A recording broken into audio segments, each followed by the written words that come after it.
Bienvenidos a su podcast Germinar y Grow, capítulo 3. El día de hoy hablaremos sobre el tema estrés y componentes del rendimiento. Para ello contamos con el apoyo del ingeniero Zenobio Domínguez Cortés, coordinador de desarrollo tecnológico en América Latina y cuyo dominio en el tema es sobresaliente. Bienvenido, ingeniero Zenobio. Muchas gracias por la invitación. Muy bien, pues iniciemos. ¿Qué es o qué son los componentes del rendimiento? Bueno, es una pregunta interesante, pero antes de decir que es un componente de rendimiento, pues me gustaría aclarar el término rendimiento. Y creo que eso es muy importante porque pues, si algo se persigue en la producción por nuestros agricultores y nosotros apoyando también el trabajo en el campo, pues lo que queremos en buena parte es lograr un buen rendimiento, un alto rendimiento, el máximo rendimiento. Pero entonces, ¿qué es el rendimiento? El rendimiento es la cantidad total de masa vegetal que se produce en un área determinada. Así entonces podríamos decir que el rendimiento de lechuga es de 40 toneladas, 60 toneladas, pero eso no es el total del rendimiento. La planta produce más que eso, produce hojas que no cosechamos, produce raíz, produce órganos que no aprovechamos económicamente hablando. Entonces tenemos dos tipos de rendimiento. El rendimiento total, que le llamamos rendimiento biológico, y el rendimiento que se extrae y que tiene importancia económica, que es el rendimiento agronómico, y es el que al final el productor es el que necesita maximizar. Así entonces, si necesitamos maximizar el rendimiento, pues necesitamos saber de qué se compone el rendimiento, ¿verdad? Y entonces lo podemos decir de manera simple o de manera compleja. Cuando decimos que se producen 60 toneladas de manzana por hectárea, estamos diciendo que hay una cierta cantidad de manzanas que pesan 120 gramos, cada una de ellas. Entonces necesitamos un número X de manzanas para completar las 60 toneladas, ¿verdad? Entonces, a grandes rasgos, los componentes de rendimiento son el número de individuos que componen ese rendimiento y el peso o tamaño de cada uno de esos individuos. Así es como se compone el rendimiento. Vamos a ponerlo de manera más sencilla, en un ejemplo más sencillo, ¿sí? Decimos que se producen 10 kilos por metro cuadrado de tomate. Perfecto. Cada tomate pesa 200 gramos. Para completar los 10 kilos de tomate, pues necesitamos 50 tomates. Ese sería nuestro objetivo. Y así es como está compuesto el rendimiento, en número de tomates y un peso determinado de cada tomate. Correcto, ¿sí? Correcto. Muy bien, ingeniero. ¿Por qué es importante conocer, cuidar o maximizar estos componentes? Bueno, porque como lo comentaba en la pregunta anterior y su respuesta, pues lo que busca todo agricultor hoy para ser rentable es tener el máximo rendimiento con la mejor calidad, que le permita tener una participación importante en el mercado donde participe y sea preferida su producción, su producto, ¿verdad? De tal forma que su negocio sea rentable. Entonces necesitamos ayudarle al productor a que sus componentes de rendimiento sean los más altos o los mejores, ¿verdad? De acuerdo al cultivo del que estemos hablando y la necesidad del mercado en el que estemos hablando. Entonces, digamos que la respuesta simple y sencilla es para obtener el máximo rendimiento que le permita al productor tener una alta rentabilidad. Correcto, sí. Muy bien. ¿Qué factores, ya sea minerales u orgánicos, son importantes para maximizar los componentes del rendimiento, ingeniero? Bueno, esa es una pregunta también muy interesante. No es fácil de responder porque tenemos que irnos a cada una de las etapas fenológicas donde se define, a final de cuentas, lo que vamos a tener en el final, es decir, este rendimiento y compuesto por número y tamaño. Pero eso se va definiendo entonces a lo largo de cada una de las etapas fenológicas del cultivo, como lo mencionaba. ¿Qué quiere decir esto?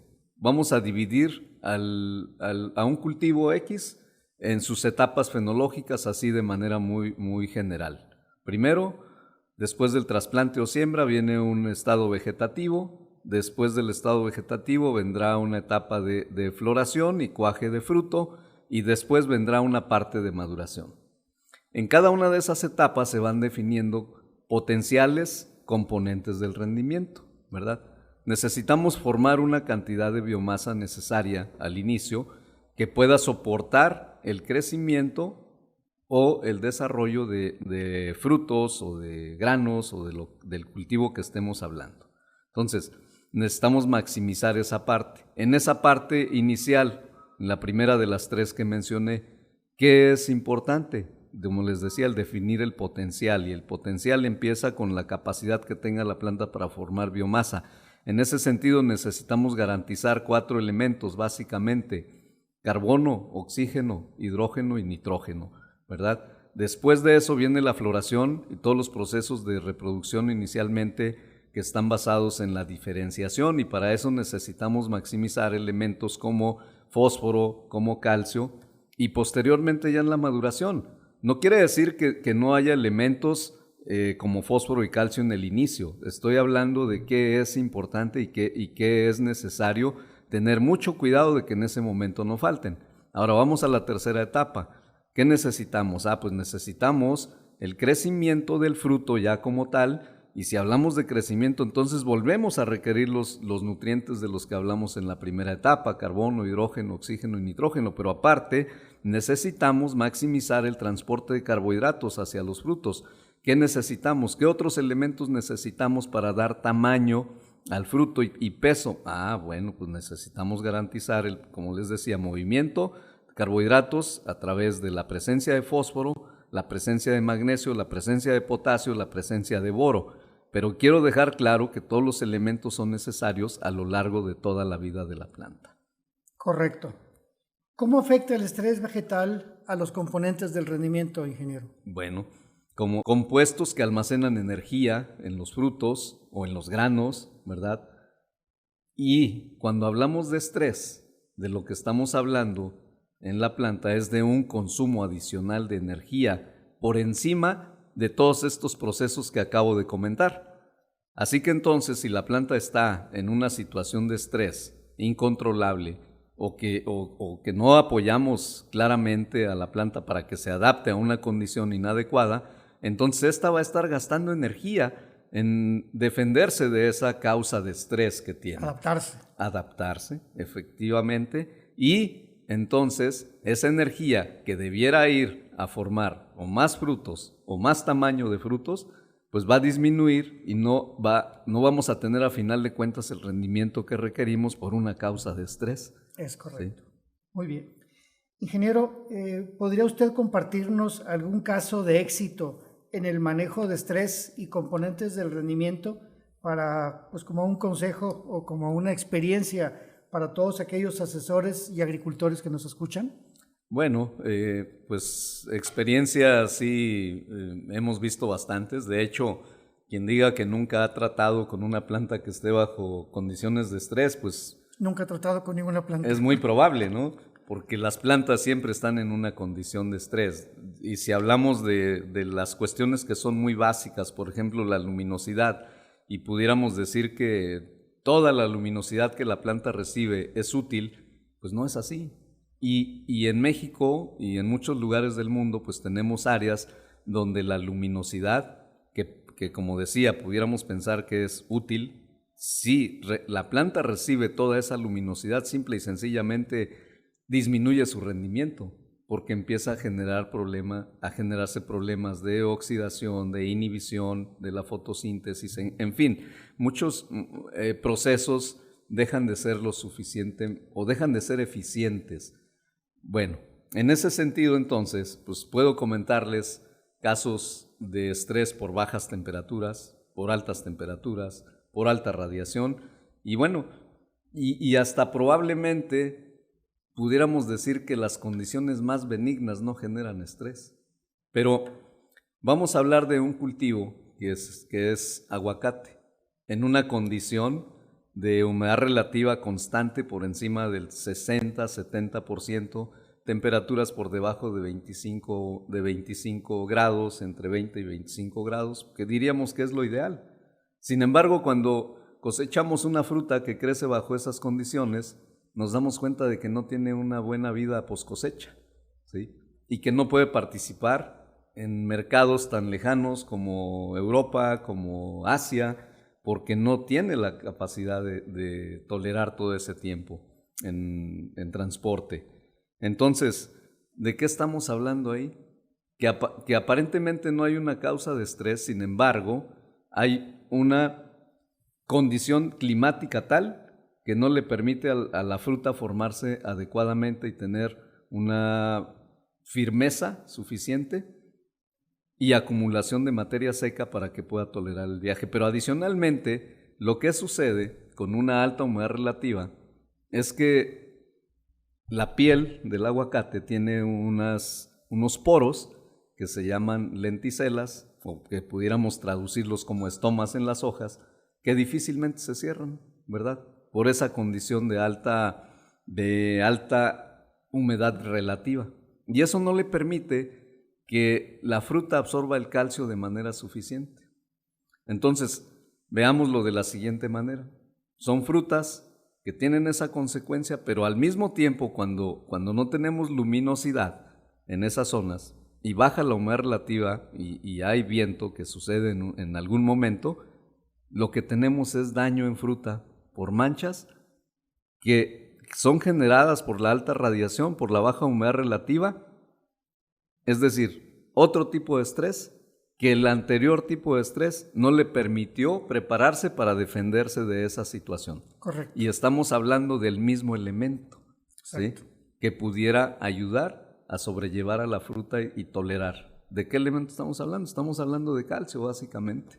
Correcto. ¿Sí? Y así, bueno, pudiera contarles muchas experiencias en diferentes ambientes, pero bueno, adelante. En lo particular, ¿algún caso en donde usted se haya enfrentado a una toxicidad por aplicación de agroquímicos, acumulamiento de agroquímicos aplicados? Es muy común eso y no por desconocimiento de los agricultores o de los técnicos, sino porque pues pudieron haber aplicado de noche y pasar 2 veces en el mismo lugar, porque la humedad relativa bajó, porque la temperatura aumentó demasiado rápido, porque hubo viento y deriva. Desde luego que sí. Entonces, ante esas circunstancias, sabiendo que pues, todo estrés, toda causa de estrés en la planta deriva en un estrés oxidativo y tenemos quemaduras, manchas, en fin, pues lo que tenemos que hacer es que la planta sea capaz de recuperarse muy rápido ante eso. Primero, que no se siga afectando y nuevamente, para que la planta pueda adaptarse rápidamente, necesitamos garantizar siempre buenos niveles de calcio. Pero después de eso, ayudarle a que regenere el tejido demasiado rápido. ¿Sí? Ok, muy bien. Muchos agricultores tienen problemas de aborto floral por diversos factores estresantes. ¿Cuáles serían los aspectos generales a cuidar para evitar y mantener el potencial productivo? Bueno, es una pregunta que puede responderse desde distintos frentes, digámoslo así. Si lo tratamos desde el punto de vista nutricional, ¿sí? O tan sencillo como en la parte de los minerales, pues pudiéramos decir que lo primero que tenemos que garantizar es que haya un abasto de reservas para entrar a esa etapa fenológica, de reservas energéticas. Y para eso pues necesitamos garantizar buenos niveles de fósforo, niveles de calcio adecuados nuevamente, y ya hablando del proceso específico de floración y el cuaje del fruto, en este caso, pues lo que tenemos que cuidar adicionalmente a calcio, fósforo, sería boro también. Para que estos elementos, boro y calcio, fluyan adecuadamente dentro de la planta, necesitamos tener a la planta bien hidratada, ¿sí? O garantizar que haya suficiente humedad siempre. ¿Cuáles serían los aspectos generales a cuidar para evitar este problema de aborto floral? Bueno, hay aspectos también desde el punto de vista climático. es difícil controlar, sobre todo en áreas abiertas y dependiendo del cultivo, pero si hay algo que afecta demasiado al cuaje de fruto y la formación del fruto inicial, es la temperatura y es la luminosidad. Entonces, ante bajas temperaturas, incluso donde se utilizan insectos para polinizar, el mismo insecto en las bajas temperaturas y altas humedades relativas disminuye su actividad, ¿verdad? Entonces, necesitamos estimular o mantener a la planta en una condición óptima para que en el momento que haya una condición propicia, así sean 10 minutos, 20 minutos o una hora, se pueda aprovechar ese espacio, ¿verdad? Ese espacio y entonces lograr pues la mayor parte de flores cuajadas. ¿Cómo lo mantenemos? Bueno, pues primero, como ya se los he comentado, el equilibrio nutricional sería la base, pero después mantener un balance hormonal también o fitohormonal propicio para ese proceso. ¿Sí? Es correcto, muchas gracias. ¿Qué mensaje daría usted a todos los agricultores que nos escuchan sobre los retos que la agricultura el día de hoy tiene referente al cuidado de estos componentes del rendimiento? Bueno, primero entender que el rendimiento se va componiendo desde el momento en que nosotros generamos o plantamos o sembramos o trasplantamos. O sea, eso se genera desde el inicio o desde la brotación, ¿verdad? Entender que hay una base del alto rendimiento y esa es la uniformidad de germinación, la uniformidad de brotación, la uniformidad en el crecimiento, la uniformidad en la emisión de guías. Entonces, siempre que haya un cultivo uniforme, siempre va a tener un alto potencial de rendimiento, porque cuando tenemos desuniformidad, las plantas que se quedan atrás normalmente ya no son productivas. Y tenemos una alta heterogeneidad en tamaños, en formas, incluso pudiera ser, pero eso nos lleva a bajos rendimientos. Entonces, ¿qué cuidar? Las necesidades del cultivo en cada una de las etapas fenológicas, como lo mencionamos al inicio, para que el componente de rendimiento se vaya generando o se vaya generando el potencial del componente de rendimiento. ¿Sí? Entonces, si hablamos de la parte de floración, ¿qué debemos de cuidar? Ya lo hemos mencionado anteriormente, pero nuevamente un equilibrio nutricional que me permita una alta disponibilidad de reservas. Miren ustedes, si nosotros entramos a una fase de floración, polinización, cuaje, con una planta netamente vegetativa, con una información de crecimiento vegetativo, no va a tener el balance hormonal necesario para tener una alta cantidad de flores y menos para polinizar o cuajar. ¿Sí? Entonces, si tenemos entrenudos largos, hojas, láminas foliares demasiado grandes, seguramente vamos a tener dificultad para la floración y el cuaje. Muy bien. Después de eso, si tenemos una alta cantidad de flores y cuaja la mayoría, pues quiere decir que vamos a tener una altísima necesidad de agua para lograr el crecimiento primero de esos frutos que tenemos ahí y una alta capacidad de la planta de producir carbohidratos para llenar esos frutos. Entonces, una planta desequilibrada nunca va a tener un alto rendimiento. Desuniformidad, desequilibrio en la morfología de la planta nos puede dar una idea de si podemos pretender un alto rendimiento o no. Muy bien. Una pregunta muy conectada con el tema.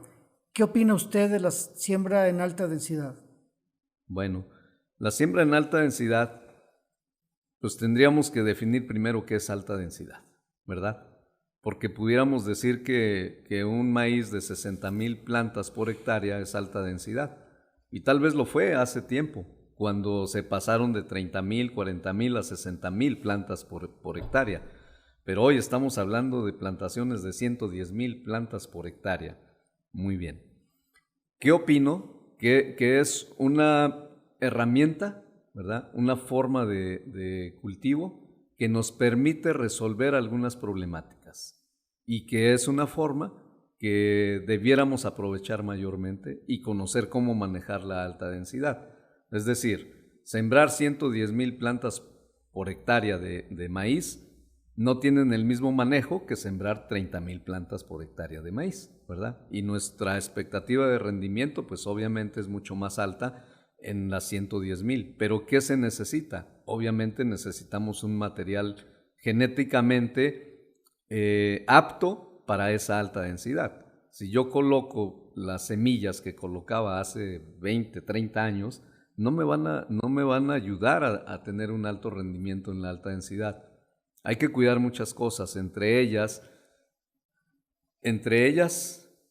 el pensar que una alta densidad requiere de mayor cantidad de fertilizante o de nutrientes, y no necesariamente es así. Pensar que una planta que paso de 30,000 a 100,000 puede mantener la misma cantidad de hojas, es decir, la misma área foliar, me va a llevar a cometer grandes errores. Por eso debo de modificar mis relaciones nutricionales en un cultivo de alta densidad para que todas las hojas puedan absorber luz y puedan ser productivas en lugar de ser ociosas, y entonces sí, la planta pueda ser capaz de producir lo que tiene que producir. Correcto, este comentario nos recuerda el comentario que hizo el ingeniero Luis García en nuestro primer podcast, en donde decía que hoy en día tenemos que aplicar el concepto de desaprender para aprender, que por cierto, algunos de los agricultores y técnicos que nos hacen el favor de escuchar hicieron la tarea y nos confirman que esta frase de desaprender para aprender es de Alvin Toffler, es el escritor de la novela La Tercera Ola o El Shock del Futuro. Agradecemos la participación de nuestro invitado el día de hoy, el ingeniero Zenobio Domínguez Cortés. Germinare agradece su atención y solicitamos esté atento a nuestros siguientes capítulos que se estarán divulgando en nuestras diferentes plataformas. Muchas gracias, nuevamente reitero, gracias por su invitación.